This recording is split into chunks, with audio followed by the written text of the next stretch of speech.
ಮಲ್ಲದ ಮಲ್ಲ ಪುಡ ಜೀವಿತೆ ಮಂಗ ಇನ್ನು ಕಡಿ ಬರ್ಕೊಂಡು ಇಲ್ಲಿಕ್ಕೆ ಅವಕ್ಕೆಲ್ಲ ಕೊರ್ನಾಗ ಎಂಚ ಕೊಡೋದು ಕಡಿ ಬರ್ಕೊಂಡು ಈಚ ಹಿಡ್ದವರೆಗೆ ತಿಕ್ಕಿತ್ತಲ್ಲ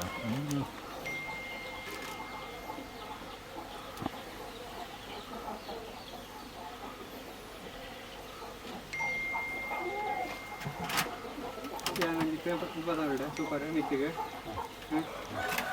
ನೆಟ್ಟೆ ಪೋಲೆ ಅವ್ರಿಗೆ ಬರೋಣ ಅವದಿಗೆ ನಂದ ಜೇನುತ್ತೆ ಅಂದೆ ನೀ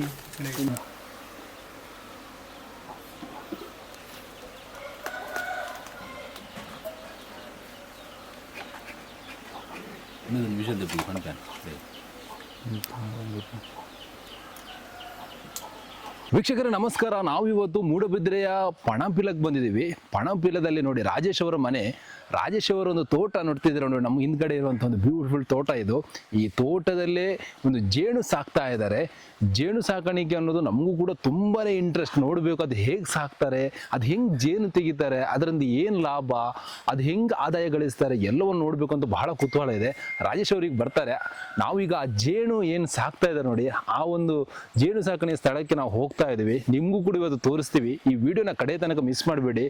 ಒಂದು ನಿಮಗೂ ಕೂಡ ಜೇನು ಸಾಕುವಂಥ ಒಂದು ಆಸಕ್ತಿ ಇದ್ರೆ ಈ ವಿಡಿಯೋನ ನೋಡಿ. ಅಷ್ಟೇ ಅಲ್ಲದೆ ನೋಡಿ ಯಾವ ರೀತಿ ಜೇನುಗಳನ್ನು ಸಾಕ್ತಾರೆ, ಅದು ಯಾವ ರೀತಿ ತೆಗಿತಾರೆ ಅನ್ನೋ ಒಂದು ವಿಡಿಯೋನ ಕಂಪ್ಲೀಟ್ ಆಗಿ ನಿಮ್ಗೆ ಇವತ್ತು ತೋರಿಸ್ತೇವೆ ನೋಡಿ. ನಮ್ಮ ಈ ತೋಟ ಏನಿದೆ, ಆ ತೋಟದ ಮೇಲ್ಗಡೆಯಲ್ಲಿ ಒಂದು ಮಾಡಿ ಅದರಲ್ಲಿ ಜೇನುಗಳನ್ನು ಸಾಕ್ತಾ ಇದ್ದಾರೆ ನೋಡಿ. ಆ ಸಾಕುವಂಥ ಒಂದು ರೀತಿ ಇದೆಯಲ್ಲ, ಆ ಪ್ರಕ್ರಿಯೆ, ಅದೇ ಒಂದು ಇಂಟ್ರೆಸ್ಟಿಂಗ್. ಆ ವಿಡಿಯೋನ ತೋರಿಸ್ತೀವಿ ಬನ್ನಿ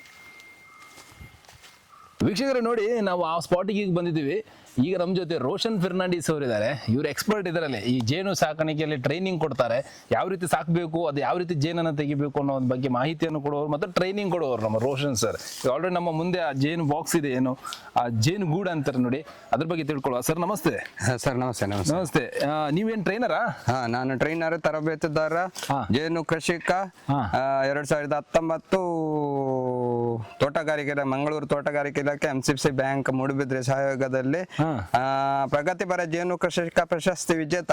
ಓ, ಬಹಳ ಹಾಗಾದ್ರೆ ಅನುಭವ ಇದೆ ಜೇನು ಇದರಲ್ಲಿ. ನನಗೆ ಇದರಲ್ಲಿ 1995ರಿಂದ ನಾನು ಜೇನು ಕೃಷಿ ಮಾಡ್ತಾ ಇದ್ದೇನೆ. ಎಳವೆಯಿಂದ 9ನೇಯಲ್ಲಿರುವಾಗಿಂದ ಮಾಡ್ತಾ ಇದ್ದೇನೆ. ಈಗ 32 ವರ್ಷ ಆಯ್ತು ಕಂಪ್ಲೀಟ್. 33ನೇ ವರ್ಷಕ್ಕೆ ಜೇನು ಕೃಷಿಯಲ್ಲಿ ಕಾಲಿಟ್ಟಿದ್ದೇನೆ. ಈಗ ಎಲ್ರಿಗೂ ಟ್ರೈನಿಂಗ್ ಕೊಡ್ತಾ ಇದ್ದಾರೆ? ಎಲ್ಲರಿಗೆ ಟ್ರೈನಿಂಗ್ ಕೊಡ್ತಾ ಇದ್ದೇನೆ. ಮುಲ್ಕಿ ಮೂಡುಬಿದ್ರೆ, ಸುರತ್ಕಲ್, ಆಚೆಂದ ನಮ್ದು ಬಂಟ್ವಾಳ, ಈಚೆಂದ ಬೆಳ್ತಂಗಡಿ ತನಕ ಅಪ್ ಟು ಕರ್ದವರೆಗೆ ಎಲ್ಲರಿಗೂ ನಾನು ಮನೆಗೆ ಹೋಗಿ ತರಬೇತಿ ಕೊಡ್ತೇನೆ, ಮಾಹಿತಿ ಕೊಡ್ತೇನೆ. ಜೇನು ಕೃಷಿದ್ದು ಫುಲ್ ನಿಮ್ಗೆ ಕೆಲಸ ಮಾಡಿ ಕೊಡ್ತೇನೆ. ಫೋನ್ ಮುಖಾಂತರ ಮಾಹಿತಿ ಕೇಳಿದವರಿಗೆ ಫೋನ್ ಮುಖಾಂತರ ಮಾಹಿತಿ ಕೊಡ್ತೇನೆ. 24x7 ಯಾವಾಗ ಸಹ ಕಾಲ್ ಮಾಡ್ಬೋದು ನನಗೆ. ಇದೇನಿದೆ ಇದು ಬಾಕ್ಸ್? ಏನಿದು ಇದು? ಈಗ ಜೇನು ತುಡುವೆ ಜೇನು. ಇದು ತುಡುವೆ ಅಂದ್ರೆ? ತುಡುವೆ ಜೇನು ಅಂದ್ರೆ ಜೇನಲ್ಲಿ ಒಂದು 4 ವೆರೈಟಿ ಉಂಟು. ತುಡುವೆ, ನುಸುರಿ, ಕೋಲು ಜೇನು, ಹೆಜ್ಜೇನು, ಮೆಲ್ಲಿಫೆರ ಅಂತೇಳಿ ಒಂದು ಸಪರೇಟ್ ಬರ್ತದೆ. ಅದು ಮೆಲ್ಲಿಫೆರ ನಮ್ಮ ಕರಾವಳಿಗೆ ನಡೆಯುವುದಿಲ್ಲ. ಇದು ಅದರಲ್ಲಿ ನಮ್ಗೆ ಈ ತುಡುವೆ ಜೇನಿಗೆ ಮಾತ್ರ ಕರ್ನಾಟಕ ಸರ್ಕಾರದಿಂದ ಪ್ಲಸ್ ಭಾರತ ಸರ್ಕಾರದಿಂದ ಸಹ ಇದಕ್ಕೆ ಸಹಾಯಧನ ಲಭ್ಯ ಉಂಟು. ಇದು ನಮ್ಮ ಪ್ರಾಕೃತಿಕವಾಗಿ ಪ್ರಕೃತಿಯನ್ನು ಸಮತೋಲನದಲ್ಲಿ ಇಡ್ಲಿಕ್ಕೆ ಸಹಾಯ ಮಾಡುವ ಜೇನುಗೋಸ್ಕರ, ಇದಕ್ಕಾಗಿ ಇದರ ಅಭಿವೃದ್ಧಿ ಆಗ್ಬೇಕು, ನಮ್ಮ ಪರಿಸರ ಉಳಿಸಬೇಕು ಎಂಬ ಉದ್ದೇಶದಿಂದ ಸರ್ಕಾರಗಳು ಹೋರಾಡ್ತಾ ಇದ್ದಾವೆ. ಅದಕ್ಕೆ ಸಹಾಯಧನ, ಇದಕ್ಕೆ ತುಂಬಾ ಸಹಾಯಧನವನ್ನು ಕೊಡ್ತಾ ಇದ್ದಾರೆ. ಜೇನು ಕೃಷಿಕರು ಬರ್ಬೇಕಷ್ಟೇ. ಸಹಾಯಧನ ಸಿಗುತ್ತೆ ಗವರ್ಮೆಂಟ್ ಕಡೆಯಿಂದ. ಇದಕ್ಕೆ ನಮ್ಗೆ ಸಹಾಯಧನ 75% ಲೋಕಲ್ ಗೆ, ಅಂದ್ರೆ ಅದರ್ಸ್ ಗೆ. SC ST ಗೆ ಆದ್ರೆ 90%. ಆದ್ರೆ ಈಗ ಅದನ್ನು ಈಕ್ವಲ್ ಆಗಿ 75% ಅಲ್ಲಿ ಕೊಡ್ತಾ ಇದ್ದಾರೆ. ಹೇಗೆ ಪಡ್ಕೊಳ್ಳೋದು? ಹೇಗೆ ಅದನ್ನ? ಈಗ ನಾವು ಇದನ್ನು ತೋಟಗಾರಿಕೆ ಇಲಾಖೆಗೆ ಅರ್ಜಿಯನ್ನು ಕೊಟ್ರೆ 4,500 ನಾವು ಆನ್ ದ ಸ್ಪಾಟ್ ಒಂದು ಬಾಕ್ಸಿಗೆ ಕಟ್ಟಬೇಕು. ಅರ್ಜಿ ಕೊಟ್ಟವರು ಕಟ್ಟಬೇಕು. ಆದ್ರೆ ಇಲ್ಲಿ ಎಂತ ಉಂಟಂದ್ರೆ, ಈ ಸರ್ಕಾರದಿಂದ ಕೊಡುವಾಗ ಈ ಬಾಕ್ಸ್ ಅನ್ನು ನಾವು 5 ವರ್ಷಗಳಿಗೆ ಯಾರಿಗೂ ಕೊಡ್ಲಿಕ್ಕಿಲ್ಲ. ಅದಕ್ಕೆ ನಮ್ಗೆ ಒಂದು 20 ರೂಪಾಯಿ ನಮ್ಮ ಬಾಂಡ್ ಪೇಪರ್ ಅಲ್ಲಿ ಬರೆದು ಕೊಡ್ಬೇಕಾಗ್ತದೆ. 4,500 ನಾವು ಒಂದು ಬಾಕ್ಸ್ ನ ಹಿಂದೆ ಕಟ್ಟಬೇಕು. 4 ಬಾಕ್ಸ್ ಬೇಕಾದ್ರೆ RTC ಅಗತ್ಯ ಇಲ್ಲ. 4 ಬಾಕ್ಸ್ ಗಿಂತ ಹೆಚ್ಚು ಬಾಕ್ಸ್ ಬೇಕಾದ್ರೆ RTC ಅಗತ್ಯ ಉಂಟು. RTC, Aadhaar card, bank passbook ಎಲ್ಲ ಬೇಕು. 4,500 ಕಟ್ಟಿದ್ರೆ ನಮ್ಗೆ ಬಾಕ್ಸ್ ಬರುವಾಗ 3,375 ರೂಪಾಯಿ ಸಬ್ಸಿಡಿ ನಮ್ಮ ಅಕೌಂಟಿಗೆ ಡೈರೆಕ್ಟ್ ಆಗಿ ಬರ್ತದೆ. ಫಸ್ಟ್ ನಾವು ಕಟ್ಟಬೇಕು. ಹೌದು, ಫಸ್ಟ್ ನಾವು ಫುಲ್ ಅಮೌಂಟ್ ಕಟ್ಟಬೇಕು 4,500. ಆಮೇಲೆ ಗೌರ್ಮೆಂಟ್ 3,375 ಗವರ್ಮೆಂಟ್ ಇಂದ ನಮಗೆ ಸಬ್ಸಿಡಿ ಅಕೌಂಟಿಗೆ ಹಿಂದೆ ಬರ್ತದೆ. 1,125 ರೂಪಾಯಿ ಒಂದು ಬಾಕ್ಸಿಗೆ ಬೀಳ್ತದೆ. ಈ ಬಾಕ್ಸ್ ಬರುವಾಗ ಜೇನು ನೊಣ ಬರ್ತದೆ, ಫುಲ್ ಬರ್ತದೆ, ಅದರದ್ದು ಅವರದ್ದು ಕೊಡುವಷ್ಟು ಫ್ರೇಮ್ ಕೊಡ್ತಾರೆ ನೊಣ, ಸ್ಟ್ಯಾಂಡ್ ಬರ್ತದೆ, ಬಾಕ್ಸ್ ಬರ್ತದೆ, ಬೀಸ್ ಬರ್ತದೆ ಒಟ್ಟಿಗೆ, ಅದು ಫುಲ್ ಸೆಟ್ ಬರ್ತದೆ. ಮತ್ತೆ ನಾವು ಡೆವಲಪ್ಮೆಂಟ್ ಮಾಡ್ಬೇಕು. ಎಷ್ಟು ಬಾಕ್ಸ್ ಬೇಕು ಅಷ್ಟು ಬಾಕ್ಸ್ ನಾವು ಖರೀದಿಸಬಹುದು, ಉಂಟು, ಅಷ್ಟು ಸಹಾಯಧನ ಉಂಟು, ನಮಗೆ ಕೊಡ್ತಾರೆ. ಎಷ್ಟು ಬಾಕ್ಸ್ ಬೇಕಾದ್ರೂ ಕೊಡ್ತಾರೆ. ಅಂದ್ರೆ ಜಾಗ ಎಲ್ಲ ಬಂದು ನೋಡ್ತಾರ ಅವರು? ಜಾಗ ಬರ್ತಾರೆ, ಜಾಗಕ್ಕೆ ವೀಕ್ಷಣೆ ಮಾಡ್ಬೇಕಲ್ಲ. ನಾವೀಗ ಒಂದು 100 ಬಾಕ್ಸ್ ಒಯ್ದು ನಮ್ಮ ಹತ್ರ ಜಾಗ ಇಲ್ಲದಿದ್ರೆ ಎಲ್ಲಿ? ಅದು ನಾವು ಹೇಳ್ಬೇಕಲ್ಲ ಅವರಿಗೆ. ಅವರು ಅದು ಸರ್ಕಾರದ್ದಲ್ಲ, ಸಹಾಯ ಅಂತ ನಾವು ಮಿಸ್ಯೂಸ್ ಮಾಡ್ಲಿಕ್ಕೆ ಆಗುದಿಲ್ಲಲ್ಲ. ಅದಕ್ಕೆ ಅವರು ಬರ್ತಾರೆ, ಆನ್ ದ ಸ್ಪಾಟ್ ವೀಕ್ಷಣೆ ಮಾಡ್ತಾರೆ, ಅವರದ್ದು ಫೋಟೋ ಎಲ್ಲ ತಗೊಳ್ತಾರೆ, ಡೀಟೇಲ್ಸ್ ಡಾಕ್ಯುಮೆಂಟ್ಸ್ ಎಲ್ಲ ತಗೊಳ್ತಾರೆ, ಅವರಿಗೆ ಕೊಡ್ತಾರೆ ಸರ್ಕಾರ. ಜೇನು ಸಾಕುವುದಾದ್ರೂ ಕೂಡ ಗೌರ್ಮೆಂಟ್ ಇಂದ ಅದಕ್ಕೆ ಸಬ್ಸಿಡಿ ಅಂತ ಕೊಡ್ತಾರೆ. ಸರ್, ನಮ್ಗೆ ಈಗ ಈ ಬಾಕ್ಸ್ ಏನಿದೆ ನೋಡಿ, ಇದ್ರ ಬಗ್ಗೆ ಸ್ವಲ್ಪ ಎಕ್ಸ್ಪ್ಲನೇಷನ್ ಕೊಡಿ ನಮಗೆ. ಇದೆ, ನಾನೀಗ ಇದರದ್ದು ಅಭಿವೃದ್ಧಿ ಕಾಲ, ಇನ್ನೊಂದು ಕೆರಳು ಕಡೆಗೆ ಅಭಿವೃದ್ಧಿ ಕಾಲ ನಿಲ್ತು, ಅದು ನಮ್ಗೆ ಕರಾವಳಿ ಸೈಡಿಗೆ ಬರುವಾಗ ಈ ತಿಂಗಳಲ್ಲಿ ಅಭಿವೃದ್ಧಿ ಮಾಡಬಹುದು. ನಾವೀಗ ಅಂದ್ರೆ ಇದು ಪಾಲ್ ಮಾಡಿ ಆಗಿದೆ, ಇದು ಆಲ್ರೆಡಿ ಬಾಕ್ಸ್ ಅನ್ನು ನಾವು ಕುಟುಂಬವನ್ನು ಅಭಿವೃದ್ಧಿ ಮಾಡಿಸಿ, ಅಂದ್ರೆ ಪಾಲು ಮಾಡಿ ಆಗಿದೆ ಆಲ್ರೆಡಿ. ಇಂಡೈರೆಕ್ಟ್ ಆಗಿ ನಾವು ಪಾಲ್ ಮಾಡಿದ್ದೇವೆ, ನ್ಯಾಚುರಲಿ ಅಲ್ಲ. ನಾವು ಇದ್ರಲ್ಲಿ ಈಗ 4 ಫ್ರೇಮ್ ಅನ್ನು ಬೇರೆ ಬಾಕ್ಸಿಗೆ ಇಟ್ಟು ಇನ್ನೊಂದು ಕ್ವೀನ್ ನಾವೇ ಮಾಡಿಸ್ತೇವೆ. ಅದು ಬೇಡ. ಈಗ ನಮ್ಗೆ ಇದಕ್ಕೆ ನಾವು ಫುಲ್ ಆಗಿದೆ ಬಾಕ್ಸ್, ಅಲ್ಲಿ ಮುಚ್ಚಳದಲ್ಲಿ ಸಹ ನೊಣ ಉಂಟು. ನಮಗೆ ಇದಕ್ಕೆ ಜೇನು ಕೋಣೆಯನ್ನು ಕೊಡ್ಬೇಕು ನಾವೀಗ. ಈಗ ಒಂದು ಏರಿ ಇದರಿಂದ ತೆಗೆದು ಜೇನು ಕೋಣೆಗೆ ಕೊಡುವಂತದ್ದು, ಅದನ್ನ ನಿಮ್ಗೆ ತೋರಿಸ್ತೇನೆ. ಅಂದ್ರೆ ಈಗ ಕಾಲ ನಮ್ದು ಅಭಿವೃದ್ಧಿ ಕಾಲ ಸಹ ಜೇನು ಕಾಲಸ ಅಂತ ಹೇಳ್ಬೋದು. ಜೇನು ಆಗ್ತಾ ಉಂಟು. ನಮ್ಗೆ ಪ್ರಾಕೃತಿಕವಾಗಿ ಬೆಳಿಗ್ಗೆದ್ದು ಸ್ವಲ್ಪ ಕೂಲ್ ಉಂಟು, ಮತ್ತೆ ಸ್ವಲ್ಪ ಹೀಟ್ ಉಂಟು, ಅದರಿಂದ ಜೇನು ತುಂಬಾ ಆಗ್ತಾ ಉಂಟು. ಜೇನು ಅಂದ್ರೆ ನಮ್ಗೆ ಈಗ ಧೂಪದ ಮರ, ಮತ್ತೆ ನಿಮ್ದು ಆಚೆ ಅಂಡಿನಾರ್, ಮಾವಿನ ಮರ, ಬೀಜದ ಮರ, ಎಲ್ಲದಕ್ಕೂ ಹೂ ಉಂಟು. ಈಗ ನೋಡಿ ಇಲ್ಲಿ ಇದು ಜೇನು ಕೋಣೆ ಅಂತೇಳಿ ನಾವೀಗ ಇದ್ರದ್ದು ಒಂದು ಏರಿ ತೆಗ್ದು, ಈ ತರ ಪಾರ್ಟಿಷನ್ ಇರುತ್ತೆ ಒಳಗಡೆ. ಹೌದು, ನಾವೀಗ ಒಂದು ಏರಿಯನ್ನು ತೆಗ್ದು ತುಂಡು ಮಾಡಿ ಇದಕ್ಕೆ ಕೊಡ್ಬೇಕು. ಕೊಟ್ಟ ಮೇಲೆ ಇದನ್ನು ಕೆಳಗಿದ್ದು ಖಾಲಿ ಇಟ್ರೆ ಆಯ್ತು, ಅದಕ್ಕೆ ಕಟ್ಕೊಳ್ತವೆ. ಮತ್ತೆ ಅದನ್ನು ಮೇಲೆ ಕಟ್ಕೊಂಡು ಬರ್ತವೆ. ನಾನೀಗ ತೋರಿಸ್ತೇನೆ. ಮೊದಲಿಗೆ ನಾವೊಂದು ಏರಿಯನ್ನು ಸ್ವಲ್ಪ ಗ್ಯಾಪ್ ಮಾಡ್ಬೇಕು. ಗ್ಯಾಪ್ ಉಂಟು ಇದಕ್ಕೆ. ಒಂದು ಏರಿಯನ್ನು ತೆಗೆಯೋದು, ಕಾರ್ನರ್ ಇದ್ದ ಏರಿ ತೆಗೆದ್ರೆ ಒಳ್ಳೇದು. ಓಕೆ, ಈ ತರ ಇರುತ್ತೆ. ಹೌದು. ಇದ್ರಲ್ಲಿ ಇದಕ್ಕೆ ಎಷ್ಟು ಟೈಮ್ ಬೇಕು ಸರ್ ತೆಗಿಯಕ್ಕೆ? ಇದು ಅಂದ್ರೆ ಈಗ ಒಂದ್ಸಲ ಇಟ್ರೆ ಇದನ್ನ ತೆಗಿಯೋದು ಯಾವಾಗ? ಎಷ್ಟು ಟೈಮ್ ಬಿಟ್ಟು ತೆಗಿತೀರಾ ಇದನ್ನು? ನಾವು ಅಂದ್ರೆ ಇದು ಸಂಸಾರ ಕೋಣೆ, ಇದ್ರದ್ದು ನಾವು ಜೇನು ತೆಗಿಲಿಕ್ಕಿಲ್ಲ. ಇದು ಜೇನು ಅವುಗಳಿಗೆ ಮಳೆಗಾಲಕ್ಕೋಸ್ಕರ ಅದು ಸಂಗ್ರಹಣೆ ಮಾಡುದು. ಆಕ್ಚುಲಿ ಜೇನು ಸಂಗ್ರಹಣೆ ಮಾಡುದೇ ಅವುಗಳ ಕುಟುಂಬ ಅಭಿವೃದ್ಧಿಗೆ, ಅವುಗಳಿಗಾಗಿಯೇ ಮಾಡುದು. ನಾವು ಸಂಸಾರ ಅದಕ್ಕೆ ಇದು ಯಾವುದು ಜೇನು ಕೋಣೆ ಅಂತೇಳಿ ಕೊಟ್ಟು ನಾವು ಆ ಜೇನನ್ನು ಕದಿಯುವುದು. ನಾವು ತೆಗಿಯುವುದಲ್ಲ, ನಾವು ಕದಿಯುವುದು ಅವರನ್ನು ನಾವು ಕದಿಯುವುದು. ಆಕ್ಚುಲಿ ನಮ್ಗೆ ಜೇನಲ್ಲ, ಅದು ಅವರಿಗಾಗಿ ಮಾಡುದು. ನಾವು ಈಗ ಇದನ್ನು ವಾಣಿಜ್ಯ ಉದ್ದೇಶಕ್ಕೋಸ್ಕರ ಮಾಡಿದ್ರಿಂದ ಆ ಸಂಸಾರ ಕೋಣೆಯನ್ನು ಇಟ್ಟು ಅದರಿಂದ ಜೇನನ್ನು ನಾವು ತೆಗೆಯುವುದು. ಈಗ ಈ ಒಂದು ಏರಿಯಾ ನಾವು ತೆಗಿತೇವೆ ಅಷ್ಟು. ಒಟ್ಟು ಎಷ್ಟಿದೆ ಜೇನುಗಳು ಅಂದಾಜು? ಎಷ್ಟು ಬಿಡ್ತೀರಾ ಬಿಡುವಾಗ? ಇದ್ರಲ್ಲಿ ಬಿಡುವಾಗ ಒಂದು 5,000 ತನಕ ಜೇನು ಬಿಟ್ರೆ, ಈಗ ಒಂದು ಸಾಧಾರಣ ಒಂದು 25,000ದಿಂದ 30,000 ಜೇನುಹುಳ ಉಂಟು ಇದ್ರಲ್ಲಿ. 25,000ದಿಂದ 30,000 ಜೇನುಹುಳ ಉಂಟು ಇದ್ರಲ್ಲಿ. ಇದು ದೊಡ್ಡ ಬ್ರೂಡ್. ಇದೇನು ಕಚ್ಚಲ್ವಾ? ಕಚ್ಚಲ್ಲ ಅಂತೇಳಿ ಏನಿಲ್ಲ, ನಮ್ಗೆ ಅಭ್ಯಾಸ. ನಿಮ್ಗೆ ಅಭ್ಯಾಸ. ಈಗ ಇದು ಸ್ವಲ್ಪ ಕೂಲ್ ಉಂಟು. ಇರ್ಲಿ ಇದು ಸ್ವಲ್ಪ ಕೂಲ್ ಉಂಟು. ಅದೇ ನಿಮ್ಗೆ ನೋಡಿ ಹೀಗೇನೆ ಅದೇ ಹೀಗೆ ಮಾಡಿದಾಯ್ತು ನೋಡಿ. ಒಂದು ಈ ರೀತಿ ತೆಗೆಯುವುದು, ಎಲ್ಲ ಸ್ವಲ್ಪ ಸೌಂಡ್ ಮಾಡುದು. ಸೌಂಡ್ ಮಾಡಿದ ಕೂಡಲೇ ನೊಣಗಳು ಕೆಳಗೆ ಹೋಗ್ತವೆ.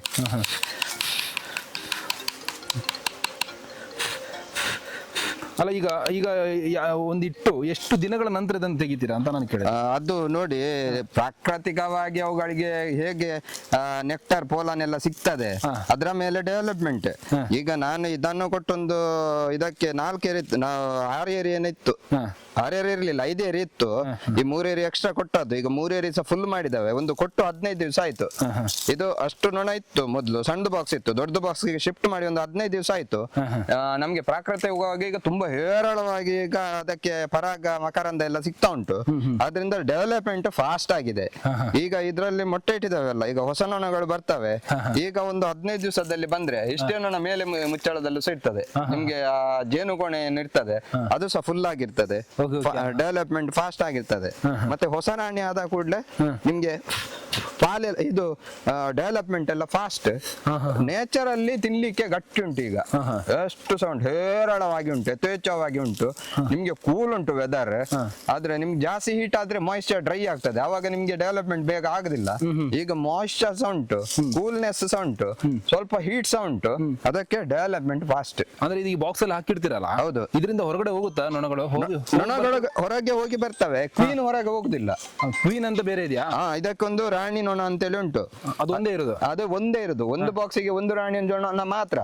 ಎರಡು ಆದ್ರೆ ಆ ಹಳೆ ರಾಣಿ ಪಾಲಾಗಿ ಹೋಗ್ತದೆ. ತನ್ನ ಕುಟುಂಬವನ್ನು ತಕೊಂಡು ಒಂದು ಅಷ್ಟು ಪೋರ್ಷನ್ ನೊಣ ತಕೊಂಡು ಅದು ಹೋಗ್ತದೆ. ಓ ಹಾಗೆ, ಆತರ. ಹೊಸ ರಾಣಿ ಬರ್ತದೆ. ಹೊಸ ರಾಣಿ ಬಂದ್ರೆ ಅದಕ್ಕೆ 3 ದಿವಸ, ಅದ್ರಲ್ಲಿ ಹೊಸ ರಾಣಿ ಆದ್ಮೇಲೆ 3 ದಿವಸ ಪರೀಕ್ಷಣೆ. ಅದಕ್ಕೆ 3ನೇ ದಿವಸದಿಂದ 21 ದಿವಸದೊಳಗೆ ಅದು ಜೋಡಿ ಆಗ್ಬೇಕು.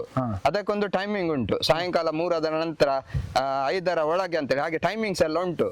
ಆ ಹೊರಗೆ ಜೋಡಿ ಆಗ್ಲಿಕ್ಕೆ ಹೊರಗೆ ಹೋಗ್ಬೇಕಾದ್ರೆ ಒಂದು ಫೆರಮೋನ್ ಅಂತೇಳಿ ಒಂದು ಸ್ಮೆಲ್ ಉಂಟು. ಅದನ್ನು ಬಿಡ್ತದೆ. ಒಂದು 50 ಮೀಟರ್ ಏರಿಯಾದೊಳಗಿರುವ ಎಲ್ಲಾ ಗಂಡು ನೊಣಗಳಿಗೆ ಮೆಸೇಜ್ ಹೋಗ್ತದೆ, ಈಗ ಒಂದು ಜೋಡಿ ನೊಣ, ರಾಣಿ ನೊಣ ಒಂದು ಜೋಡಿ ಆಗ್ಲಿಕ್ಕೆ ರೆಡಿ ಉಂಟು ಅಂತೇಳಿ. ಆ ಬಾಕ್ಸಿನ ಗಂಡು ನೊಣ ಪ್ಲಸ್ ಆ ಸರೌಂಡಿಂಗ್ ಅಲ್ಲಿರುವ ಎಲ್ಲ ಬಾಕ್ಸಿನ ಗಂಡು ನೊಣ ಮತ್ತೆ ನೇಚರ್ ಅಲ್ಲಿರುವ ನಿಮ್ಗೆ ಹುತ್ತದಲ್ಲಿ ಯಾವ್ದು ಪೊಟಾರಲ್ಲಿ ಎಲ್ಲ ಗಂಡು ನೊಣಗಳು ಆ ಒಂದು 3 ಗಂಟೆ ನಂತರ ಹೊರಡ್ತವೆ. ನೀವು 3 ಗಂಟೆ ನಂತರ ಬಾಕ್ಸ್ ಅಬ್ಸರ್ವೇಷನ್ ಮಾಡಿದ್ರೆ ಗಂಡು ನೊಣಗಳು ತುಂಬಾ ಹಾರಾಡ್ತಾ ಇರ್ತವೆ. ಅವುಗಳು ಮೀಟಿಂಗಿಗೆ ಹೊರಗೆ ಹೋಗ್ತವೆ. ಆ ಹೋಗಿ ಒಂದು 20 ಮೀಟರ್ ಮೇಲ್ಗಡೆ ನೋಡಿ, ಕೆಳಗೆ ಅಲ್ಲ, ಆ ಬಾಕ್ಸ್ ಅಲ್ಲಿ ಅಲ್ಲ, 20 ಮೀಟರ್ ಮೇಲ್ಗಡೆ ಅಲ್ಲಿ ಹೋಗುವಾಗ ಎಲ್ಲ ನೊಣಗಳು, ಗಂಡು ನೊಣಗಳಿಗೆ ಫೆರಮೋನ್ ಇಲ್ಲ. ಯಾವ ಬಾಕ್ಸ್ ಇದೆ ಯಾವ ಬಾಕ್ಸಿಗೆ ಸಹ ಹೋಗ್ಬೋದು. ಅವುಗಳು ಅಲ್ಲಿ ಒಟ್ಟಾಗ್ತವೆ. ಒಟ್ಟಾಗಿ ಸರ್ಕಲ್ ಸ್ಟಾರ್ಟ್ ಆಗ್ತದೆ. ಸರ್ಕಲ್ ಸ್ಟಾರ್ಟ್ ಆದ ಕೂಡಲೇ ಕ್ವೀನ್ ಒಂದು ರೇಸ್ ಸ್ಟಾರ್ಟ್ ಮಾಡ್ತದೆ ಸ್ಪೀಡ್ ಅಲ್ಲಿ. ಈ ಕ್ವೀನಿಗೆ ಯಾವ ನೊಣ ಮೇಟ್ ಆಗ್ಬೇಕಂತ ಕ್ವೀನಿಗಿಂತ ಸ್ಪೀಡ್ ಆಗಿ ಹೋಗುವ ನೊಣ ಬೇಕು. ಅಲ್ಲಿ ಹೋಗುವಾಗ ಮೇಲೆ ಹೋಗಿ ಒಂದು ಗಂಡು ನೊಣಕ್ಕೆ ಮಾತ್ರ ಅವಕಾಶ. ಆ ಗಂಡು ನೊಣ ಅದರೊಟ್ಟಿಗೆ ಮೇಟ್ ಆಗ್ತದೆ ರಾಣಿಯೊಟ್ಟಿಗೆ ಸ್ಪೀಡಿಗೆ ಹೋಗಿ. ಸ್ಪೀಡಿಗೆ ಹೋದ ರಾಣಿ ಮೇಟಾದ ಗಂಡು ನೊಣ ತನ್ನ ವೀರ್ಯಕೋಶವನ್ನು ಕಳೆದುಕೊಂಡು ತನ್ನ ಜೀವವನ್ನು ತ್ಯಾಗ ಮಾಡ್ತದೆ. ಹೌದಾ? ಜೀವ ಸತ್ತೋಗುತ್ತದೆ. ಅದ್ರ ಗಂಡು ನೊಣ ಆನ್ ದ ಸ್ಪಾಟ್ ಮೇಟ್ ಆದ ಕೂಡಲೇ ಡೆತ್. ಗಂಡು ನೊಣೊಟ್ಟಿಗೆ ಮೇಟ್ ಆದ ಕ್ವೀನ್ ವಾಪಸ್ ರಿಟರ್ನ್ ಬರ್ತದೆ. ಒಂದೇ ಸಲ ಮೇಟ್ ಆಗುದು, ಒಂದೇ ಗಂಡಿ ನೊಣ. ಕೆಲವರ ಕಡೆ ಕೆಲವು ಒಪಿನಿಯನ್ಸ್ ಉಂಟು, ತುಂಬಾ ನೊಣದ ಹತ್ರ ಮೇಟ್ ಆಗ್ತದೆ ತುಂಬಾ ಸಲ ಅಂತೇಳಿ. ನನ್ನ ಮಾಹಿತಿ ಪ್ರಕಾರ ಒಂದು ರಾಣಿ ಒಂದು ಸಲಕ್ಕೆ ಮಾತ್ರ ಮೇಟ್ ಆಗಿ ಅದು ತನ್ನ ಜೀವನ ಪರ್ಯಂತ ಮೊಟ್ಟೆ ಇಡ್ಲಿಕ್ಕೆ ಅದು ಕೋಶ ಸಹಕಾರಿ ಆಗ್ತದೆ. ಆದ ಮೇಲೆ ಒಂದು 2 ವರ್ಷ ತನಕ ಒಳ್ಳೆ ಮೊಟ್ಟೆ ಇಡ್ತದೆ. ಮತ್ತೆ ಕ್ವೀನ್ ಏಜ್ ಆದಾಗೆ ಮೊಟ್ಟೆ ಇಡುದು ಕಡಿಮೆ ಆಗ್ತದೆ. ಅವಾಗ ನಾವು ಕ್ವೀನ್ ಅನ್ನು ಬದಲಾಯಿಸಬೇಕು ಒಂದೇ ಬಾಕ್ಸ್ ಆದ್ರೆ. ಇಲ್ಲದಿದ್ರೆ ನಮ್ದು ವರ್ಷಂಪ್ರತಿ ಪಾಲ್ ಮಾಡೋದ್ರಿಂದ ಕ್ವೀನ್ ಬದಲಾಗ್ತಾ ಇರ್ತದೆ. ಇದರಲ್ಲಿ ಕ್ವೀನ್ ಒಂದೇ ಇರುದು? ಕ್ವೀನ್ ಒಂದೇ ಇರುದು. ಬಾಕಿದೆಲ್ಲ ಕೆಲಸಗಾರ ನೊಣಗಳು. ಇದೆಲ್ಲ ಕೆಲಸಗಾರ ನೊಣಗಳು. ಇದರಲ್ಲಿ ನಿಮ್ಗೆ ಗಂಡು ನೊಣ ನೋಡಿ, ಇದು ಗಂಡು ನೊಣ ಕೋಶ, ಇದು ಗಂಡು ನೊಣ. ಅದು ಯಾವ್ದಕ್ಕೂ ಖಾಲಿ ಮೀಟಿಂಗಿಗೆ ಮಾತ್ರ ಅದು ಯೂಸ್, ಮತ್ತೆ ಯಾವ್ದಕ್ಕೂ ಯೂಸ್ ಇಲ್ಲ. ಇದು ಕಚ್ಚುದಿಲ್ಲ, ಚುಚ್ಚುದಿಲ್ಲ, ಏನ್ ಮಾಡುದಿಲ್ಲ. ಇದಕ್ಕೆ ಫೀಡಿಂಗ್ ಸಹ ಕೆಲಸಗಾರ ನೊಣಗಳೇ ಫೀಡಿಂಗ್ ಮಾಡೋದು. ಅದು ಗಂಡು ನೊಣ, ಡ್ರೋನ್ ಅಂತ ಹೇಳ್ತೇವೆ. ಇದು ಗಂಡು ನೊಣ. ಇದು ಗಂಡು ನೊಣ. ಇದು ಕೆಲಸ ಚುಚ್ಚುದು ಇವುಗಳು ಮಾತ್ರ. ಚುಚ್ಚಲ್ಲ, ಅದು ಚುಚ್ಚಲ್ಲ. ಅದು ಚುಚ್ಚುದಿಲ್ಲ, ತಿನ್ನುದಿಲ್ಲ. ಅದಕ್ಕೆ ತಿನ್ನಿಸ್ಬೇಕು. ಇದೇನ್ ಕೆಲಸ ಇದರಲ್ಲಿ? ಮತ್ತೆ ಅದ್ರದ್ದು ಖಾಲಿ ಮೀಟಿಂಗ್ ಡೆವಲಪ್ಮೆಂಟ್ ಗೆ ಮಾತ್ರ ಗಂಡು ನೊಣ ಬೇಕು. ಈಗ ಇದಾಯ್ತು, ಡೆವಲಪ್ಮೆಂಟ್ ಟೈಮ್ ಆಗ್ತಾ ಬಂತು. ಇನ್ನು ಮಾರ್ಚ್ ಆದ ತಕ್ಷಣ ಈ ಕೆಲಸಗಾರ ನೊಣಗಳೇ ಡ್ರೋನ್ ನೊಣಗಳನ್ನು ಕೊಂದು ಬಿಡ್ತವೆ ಅಥವಾ ಹೊರಗೆ ಆಗ್ತವೆ ಗೂಡಿನಿಂದ. ಇಷ್ಟೊಂದು ಪ್ರೋಸೆಸ್ ನಡೀತಾವ. ಈಗ ಮಳೆಗಾಲದಲ್ಲಿ ನಮ್ಗೆ ಗಂಡು ನೊಣ ಬೇಡ, ಅದು ತಿನ್ನುದು ಮಾತ್ರ. ಅದಕ್ಕೆ ತಿನ್ನಿಸ್ಬೇಕು ಕೂಡ. ಅದಕ್ಕೆ ಮಳೆಗಾಲದಲ್ಲಿ ಅವುಗಳಿಗೆ ಕೆಲಸ ಅಲ್ಲಿ ನಿಮ್ಗೆ ಅಭಾವ ಕಾಲ, ಅದು ಅಲ್ಲಿ ತಿನ್ಲಿಕ್ಕೆಲ್ಲ ನೇಚರ್ ಅಲ್ಲಿ ಸಿಗುದಿಲ್ಲ. ಆ ಕಾರಣಕ್ಕೆ ಈ ಗಂಡು ನೊಣಗಳಿಗೆ ಸಹ ಕೆಲಸ ಕೊಡ್ಬೇಕು, ತಿನ್ನಿಸ್ಬೇಕು. ಆ ಉದ್ದೇಶಕ್ಕೋಸ್ಕರ ಗಂಡು ನೊಣಗಳು ಮಳೆಗಾಲದಲ್ಲಿ ಸಿಗುವುದು ಭಾರಿ ಅಪರೂಪ. ನಿಮ್ಗೆ ಒಂದು ಸಹ ಸಿಗುದಿಲ್ಲ. ಅಪ್ ಟು ನವೆಂಬರ್ ತನಕ ಅದರ ಪ್ರೋಸೆಸ್. ಅದು ಅಕ್ಟೋಬರ್ ತನಕ ಹೀಟ್ ಸ್ಟಾರ್ಟ್ ಆದ ತಕ್ಷಣ ಮತ್ತೆ ಗಂಡು ನೊಣ ಮಾಡ್ತೇವೆ. ನಾವೆಂತ ಮಾಡ್ತೇವೆ ಅಂದ್ರೆ, ನಾವು ಕೃತಕವಾಗಿ ಇದರಲ್ಲಿ ಒಂದು ಏರಿಯನ್ನು ತೆಪ್ಪಿಸ್ತೇವೆ. ಇಲ್ಲಿಂದ 1 ಅಥವಾ 2 ಏರಿ ತಪ್ಪಿಸಿ ಇದಕ್ಕೆ ಕೃತಕ ಆಹಾರ ಕೊಡ್ತೇವೆ. ಒಂದು ಸಕ್ಕರೆ ಪಾಕ ಅಥವಾ ನಾವು ಈಗ ಜಾಸ್ತಿಯಾಗಿ ಫ್ರೂಟ್ಸ್ ಎಲ್ಲ ಕೊಡ್ತೇವೆ. ಸಾಮಾನ್ಯವಾಗಿ ಏನಿದು ಹೂವಿಂದ ಮಕರಂದನ ಇರುತ್ತಾ ಹೇಗೆ? ಹೌದು, ಹೂವಿನಲ್ಲಿ ಮಕರಂದ ಮಾತ್ರ. ಜೇನು ಎಲ್ಲಿ ಸಹ ಪ್ರಾಕೃತಿಕವಾಗಿ ಸಿಗುದಿಲ್ಲ, ಮಾಡ್ಲಿಕ್ಕೆ ಆಗುದಿಲ್ಲ, ಏನಿಲ್ಲ. ಆದರೆ ಈ ನೊಣದಲ್ಲಿ ಅದರಲ್ಲಿ ಒಂದು ಇನ್ವರ್ಟೇಷನ್ ದ್ರಾವಣ ಉಂಟು. ಇನ್ವರ್ಟೇಷನ್ ಸಣ್ಣದೊಂದು ಗ್ರಂಥಿ ಉಂಟು. ಸಣ್ಣ ಅಂದ್ರೆ ಸಣ್ಣದು. ಈ ಒಂದು ಹೂವಿಗೆ ಹೂವಿಗೆ ಹೋದ ನೊಣ ಅಲ್ಲಿಂದ ಮಕರಂದವನ್ನು ಹೀರಿಕೊಂಡದ್ದು ಅದು ಬರುವಾಗ ಅದರ ಹೊಟ್ಟೆಯಲ್ಲಿ ಅದು ಪಾಸ್ ಆಗ್ತದೆ, ಮೇಲೆ ಕೆಳಗೆ ಹೋಗ್ತದೆ. ಆವಾಗ ಈ ಎನ್ವರ್ಟೇಸ್ ಎನ್ನುವ ದ್ರಾವಣ ಆ ಮಕರಂದದೊಟ್ಟಿಗೆ ಸೇರಿ ಆಗುವುದೇ ಜೇನು. ಅದನ್ನು ಹೊರಗಾಕಿ ಮತ್ತೆ ಜೇನನ್ನು ತುಂಬಿಸಿಕೊಳ್ತವೆ. ಓ ಆತರ. ಹೌದು, ಜೇನು ಅಂತ ಪ್ರಾಕೃತಿಕವಾಗಿ ಎಲ್ಲಿ ಸಹ ಇಲ್ಲ. ಜೇನನ್ನು ಪ್ರೊಡ್ಯೂಸ್ ಮಾಡೋದು ಇವುಗಳೇ, ಬೇರೆ ಯಾರಿಗೂ ಸಹ ರೈಟ್ಸ್ ಇಲ್ಲ. ರೈಟ್ಸ್ ಇಲ್ಲ ಅಂದ್ರೆ ಆಗುದು ಸಹ ಇಲ್ಲ, ಯಾರಿಗೆ ಸಹ ಮಾಡ್ಲಿಕ್ಕೆ ಆಗುದಿಲ್ಲ. ಈಗ ಇವುಗಳೇ ಮಾಡ್ಬೇಕು ಜೇನು, ಅದು ಒರಿಜಿನಲ್ ಜೇನು. ಓಕೆ ಓಕೆ, ಇಷ್ಟೊಂದು ಪ್ರೋಸೆಸ್ ನಡೆಯುತ್ತಲ್ಲ. ಪ್ರೋಸೆಸ್ ತುಂಬಾ ಉಂಟು ನೋಡಿ. ಒಂದು ಜೇನ್ ಆಗ್ಲಿಕ್ಕೆ ಜೇನ್ ತುಪ್ಪ ನಾವು ತಿಂತೀವಲ್ಲ, ಎಷ್ಟು ಪ್ರೋಸೆಸ್ಗಳು ನಡೀತದೆ ನಮ್ಗೆ ನಿಜವಾಗ್ಲೂ ಗೊತ್ತಿರಲಿಲ್ಲಪ್ಪ. ಈಗ ನೀವು ಹೇಳಿದಾಗ್ಲೇ ಗೊತ್ತಿರೋದು, ಈ ಗಂಡೋಣ ಹೆಣ್ಣೋಣ ಹೊರಗಡೆ ಹೋಗುತ್ತೆ ಬರುತ್ತೆ, ಇಷ್ಟೊಂದು ಕೆಲಸಗಾರರು ಒಳಗೆ ಇರ್ತಾರೆ. ಬಹಳ ಚೆನ್ನಾಗಿದೆ ಆಕ್ಚುಲಿ. ಈಗ ಇಲ್ಲಿ ಒಂದು ಬಾಕ್ಸ್ ಉಂಟು, ಈಗ ಅಲ್ಲಿ ಒಂದು ಬಾಕ್ಸ್ ಉಂಟು. ಈ ನೊಣಗಳನ್ನು ಅಲ್ಲಿ ಬಿಟ್ರೆ ಆ ಬಾಕ್ಸಿಗೆ ಹೋಗುದಿಲ್ಲ, ಇದೇ ಬಾಕ್ಸಿಗೆ ಬರ್ತದೆ. ಇದು ಎಲ್ಲೂ ಹೋಗಲ್ವಾ? ಕೇಳ್ಬೇಕಂತ ಅನ್ಕೊಂಡಿದ್ದೆ. ಅದು ಹೋಗ್ತದೆ, ಹೊರಗೆ ಹೋಗ್ತದೆ, ತಿರ್ಗಿ ಬರ್ತದೆ ಫುಲ್ಲು, ಅಲ್ಲಿ ಅದು ನೊಣ ಒಟ್ಟಾಗ್ತದೆ. ಈಗ ಆ ನೊಣ ಸಹ ಹೋಗ್ತದೆ, ಈ ನೊಣ ಸಹ ಹೋಗ್ತದೆ, ಒಂದು ಹೂವಿಗೆ ಕೊಡ್ತದೆ, ಅಲ್ಲಿ ಜಗಳ ಮಾಡುದಿಲ್ಲ. ಆದರೆ ಮನೆಗೆ ಬಂದಾಗ ಇದಕ್ಕೆ ಅದರ ನೊಣ ಬಂದರೆ ಅಲ್ಲಿ ಫೈಟ್ ಆಗ್ತದೆ, ಆ ನೊಣ ಸಾಯ್ತದೆ. ಗೊತ್ತಾಗ್ತದೆ, ಯಾಕಂದ್ರೆ ಒಂದೊಂದು ಕ್ವೀನಿಗೆ ಒಂದೊಂದು ಪೆರಾಮೋನ್ ಅಂದ್ರೆ ಸ್ಮೆಲ್, ಒಂದೊಂದು ಬಾಕ್ಸ್ ಅಲ್ಲಿ ಒಂದೊಂದು ಪೆರಾಮೋನ್. ನೀವೀಗ ಇಲ್ಲಿಂದ ಒಯ್ದು ಬಿಟ್ರು ಅಲ್ಲಿ ಜಗಳ ಆಗ್ತದೆ ಅಥವಾ ಅದು ಅಗ್ರೆಸಿವ್ ಆಗ್ತದೆ, ಅಲ್ಲಿ ಗಲಾಟೆ ಆಗ್ತದೆ. ಅಲ್ಲಿ ಗಲಾಟೆ ಆಗಿ ಒಂದು ನೊಣ ಆದ್ರೆ ಇದನ್ನು ಕೊಂದಾಗ್ತವೆ. ಇದಕ್ಕೆ ಅದರಲ್ಲಿ ಪ್ರವೇಶ ಇಲ್ಲ, ಅದಕ್ಕೆ ಇದರಲ್ಲಿ ಪ್ರವೇಶ ಇಲ್ಲ, ಇದಕ್ಕೆ ಇದರಲ್ಲಿ ಮಾತ್ರ ಪ್ರವೇಶ. ಇದರಲ್ಲಿ ಈಗ ಗಂಡು ನೊಣ ಎಷ್ಟು ಒಂದೇ ಇರುದಾ? ಇಲ್ಲ, ಗಂಡು ನೊಣ ತುಂಬಾ ಉಂಟು. ಇರ್ಲಿ ಬಿಡಿ, ತೊಂದ್ರೆ ಇಲ್ಲ. ಗಂಡು ನೊಣ ಉಂಟು ತುಂಬಾ.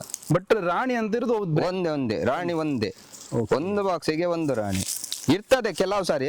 ಯಾವಾಗ ಅಂದ್ರೆ ಒಂದು ರಾಣಿ ವೀಕ್ ಆಗಿದೆ ತುಂಬಾ, ಏನು ಮೊಟ್ಟೆ ಇಡ್ಲಿಕ್ಕೆ ಆಗುದಿಲ್ಲ, ಅವ ಸಮಯದಲ್ಲಿ ಇದ್ರೆ ಇರ್ಬೋದು. ಅಥವಾ ಹೊಸತ್ತು ಆಗ್ತದೆ, ಹೊಸದು ಫ್ರೆಶ್ ಈಗ ಹೊರಗೆ ಬಂದಿದ್ದ ಮಾತ್ರ, ಅಂತ ಸಮಯದಲ್ಲಿ 2 ರಾಣಿ ಎಲ್ಲ ಇರ್ತದೆ. ಆದ್ರೆ ಅದು ಒಂದು ಅರ್ಧ ಗಂಟೆ ಒಳಗೆ ಪಾಲಾಗಿ ಪುನಃ ಹೋಗ್ತದೆ. ಒಂದು ರಾಣಿಗೆ ಮಾತ್ರ ಅವಕಾಶ. ತಾಯಿ ತನ್ನ ಮಗಳಿಗೆ ಅವಕಾಶ ಮಾಡಿಕೊಟ್ಟು ತಾಯಿ ಹೋಗುದು, ಅದು ನಿಯಮ ಅಲ್ಲ.